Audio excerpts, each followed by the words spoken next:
O'zbekistonning barcha viloyatida qanday ob-havo bo'ladi? Assalomu alaykum hurmatli tomoshabin. Bizning kanalda har kunlik va haftalik ob-havo ma'lumotini bilib olishingiz mumkin. Buning uchun kanalimizga obuna bo'lib, bir dona like bosib qo'yishni unutmang. O'zgidromet markazi 30-iyul kungi ob-havo prognozini e'lon qildi. Unga ko'ra, Qoraqalpog'iston Respublikasi va Xorazm viloyatida havo biroz bulutli bo'ladi.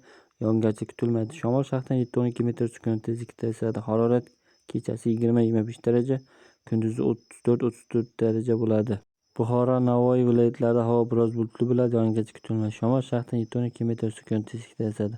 Harorat kechasi 22-27 daraja, kunduzi 37-42 daraja bo'ladi. Toshkent, Samarqand, Jizzax, Sirdaryo viloyatida havo biroz bulutli bo'ladi. Yog'ingarchilik kutilmaydi. Shamol shaxsan 7-12 metr/sekund tezlikda esadi.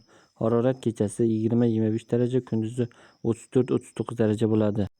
Qashqadaryo va Surxondaryo viloyatida havo biroz bulutli bo'ladi. Yog'ingarchilik kutilmaydi. Shamol shaxsan 7-12 metr/sekund tezlikda esadi. Harorat kechasi 22-27 daraja, kunduzi 37-42 daraja bo'ladi. Andijon, Namangan, Farg'ona viloyatida havo biroz bulutli bo'ladi. Ba'zi joylar o'zgaruvchan bo'ladi. Yog'ingarchilik kutilmaydi. Shamol shaxsan 5-10 metr/sekund tezlikda esadi. Harorat kechasi 20-25 daraja, kunduzi 39-40 daraja bo'ladi.